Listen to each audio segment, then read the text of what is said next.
Well, I've plopped my head gasket on the head, and now I must say what I had to do was get a bronze wire brush and clean up the bolts for the head.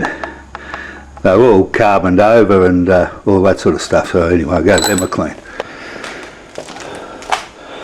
What I'm going to try is to put the rear exhaust manifold on before I put the head in the car.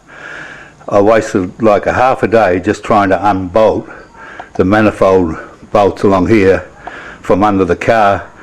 You can only do like a 32nd of a turn on each nut, and you can't put sockets on them because they're too high, it won't fit. You might get a socket on one or two, but so I'm going to try put the rear exhaust manifold on and see if I can drop the head in the car. Rightio, I put the rear exhaust manifold on, and at the back of my car I've see this head bolt, I've put it in, I've just got a bit of tape to hold it up so when I put the head on it doesn't hit the gasket or anything. I have to put that bolt in with the head because on my car you can't pull the head bolt out because of the firewall here. You can this one because it's a bit lower, but this one, no, hits there, so the bolt has to go with the head. These little things we learn as we go. This is all a learning curve for me because I never worked on a 104 engine before, and I highly recommend leave the rear exhaust manifold on when you're pulling the head off. The front ones compared to the back is relatively easy to get to. As you can see, there's my bolt.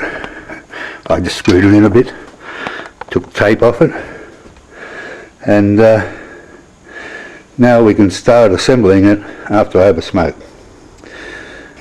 Well, now I've put the bolts that hold the head on, and I've only done them finger tight, and we're going to start torquing them up as per the book.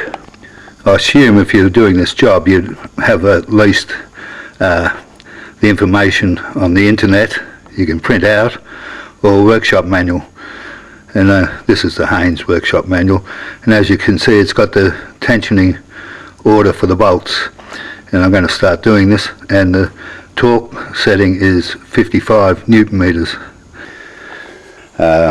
So I think we should recap a little bit.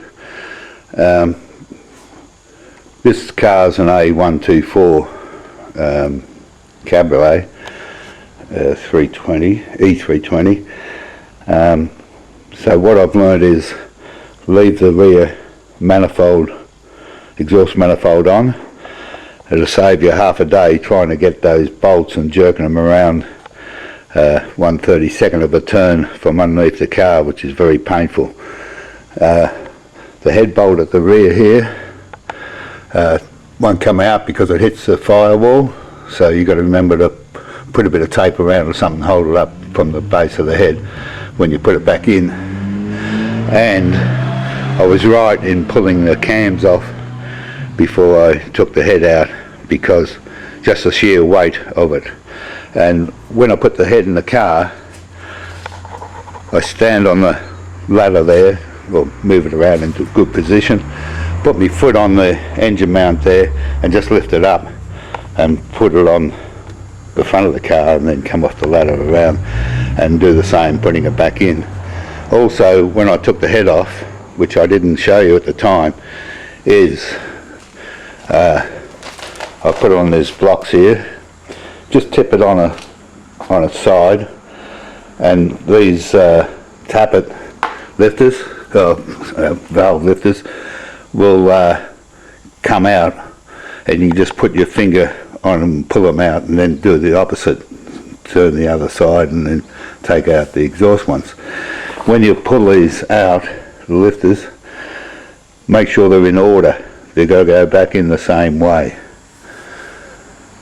Okay, and the other thing I had was down the front here, around here, somebody had put gasket glue or something when they put the gasket in there.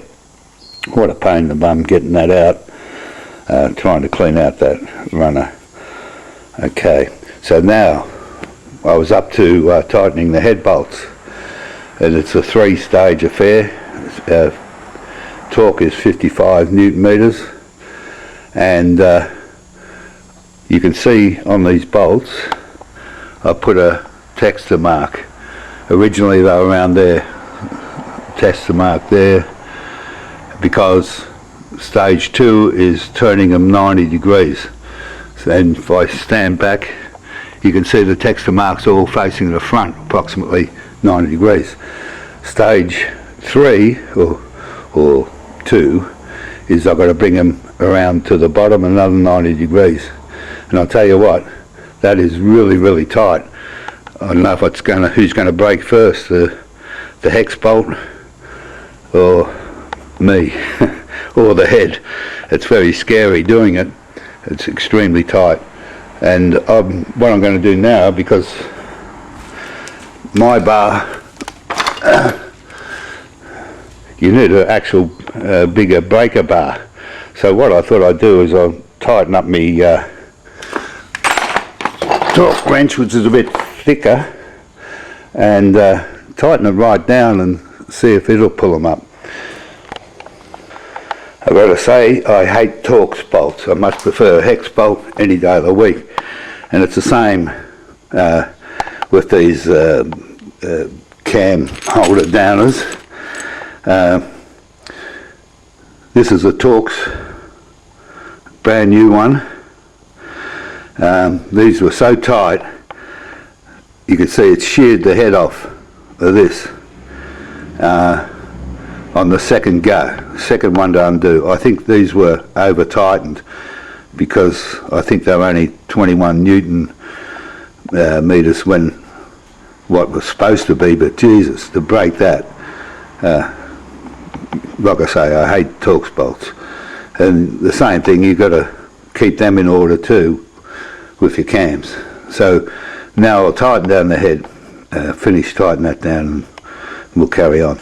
Okay, I'm going to put these valve lifters in now. Make sure you put a bit of oil down around there, and okay, valve lifters in, and now I'm going to put the cams back. Okay, I'm doing the exhaust cam. You can see that the cams there are pushing down. Where are we? Pushing down on number 2 cylinder. So what I'm doing is putting a block on here, a block on here, a block back down there, and one there. And what I'll do is gradually pull these up. I don't want to damage the crankshaft or break it. I mean, sorry, camshaft. Right, now I have the cam down tight. I'll put the other bearings on and do the same on the intake manifold. Okay, I've got my cams on, but before I go any further, I'm going to put the heater pipe back on the engine whilst I can get it and whilst I remember. I just don't trust myself, so if I put that back on now, that'll be it. Okay, the bolts for the cams are 21 Newton meters, and which is not much really. I think whoever put mine on really put them on. So I'm just gonna, it's random, just go around, mix it up a bit, and tighten them up. Now I've got the cams tightened up and everything, I'm going to put the exhaust cam sprocket on now. Okay, make sure your cams line up with your paint marks. It seems to be where it's at. Number 2's cylinder is down. the valves I mean. Torque settings for these bolts here are 18 Newton meters. Okay, now the timing chain cover. I keep saying okay all the time, don't I? Put a new gasket there that came with the kit. I hope you know it's long, short, short for these bolts on the front, and you made a note of that. And I put my new gasket in down there. I put a bit of gasket, Loctite gasket stuff in the corners each side, and the film on the cover to go in. Now I'm going to put it on. Top camshaft cover is on. Next is the water pipe that goes down here. Put a new O-ring on there from your kit. I think I was getting ahead of myself there. I forgot to put the timing case cover pin back in. It goes into the guides, and make sure you put a bolt on the end of it so when you hit it with a hammer you're not damaging the pin. Also remember to put in your chain guide at the top. Right, I'm going to put the chain tensioner in now. As you can see, I've taken out the end piece. I've taken out that inner sleeve and put it back in, and there's the other cap. What I've got to do is put this piece in first and tie it up to the torque, which I'll tell you shortly. It's a 27mm socket and the torque is 80 Newton meters. Well, with that timing chain tensioner down there, what a bastard. I did what the book recommends, pulled the pieces, put the outer case in, and then put the inner. It's only one problem, the spring pressure was so tight I couldn't get the inner in. So in the end I took the outer out again, lightly screwed the inner in, and I just managed to get under the car and screw it in, so all I've got to do is tension it up again. That centre nut of the timing chain tensioner is 40 Newton meters. Well, it's a case of 2 steps forward, 1 step back. I put the timing chain tensioner in, and I couldn't turn the engine over, and what it was, a little circlip in the piston in the tensioner jammed it in there, and I had to take the top cover off here to sort out what was wrong and put it back on again. And finally I've got it right now, and I put the tensioner back in, chain tensioner, and the engine now turns over by hand easily. Next thing I'll do is I'll put the other exhaust manifold on. I've put the connector for the water back on, and now it's time for the air intake manifold. So far the only casualty is the breather pipe from down there up into the intake manifold. It was brittle and this piece broke off. Now I couldn't get the actual real hose, which is just a right angle piece of hose like that, so I found a bit of heater hose, and what I'm going to do is just cut it there and cut it up there and use that.